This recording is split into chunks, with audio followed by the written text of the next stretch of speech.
grounded at first. It's actually a video, which is great. It's grounded at first and then shows us hovering our 3 meters above the Martian surface and then touching back down. It's amazing, brilliant. Everyone is super excited.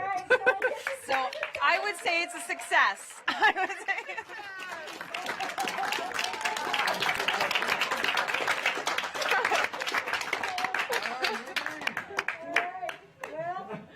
I got to tear up the contingency speech, which I never practiced, but I was going to read.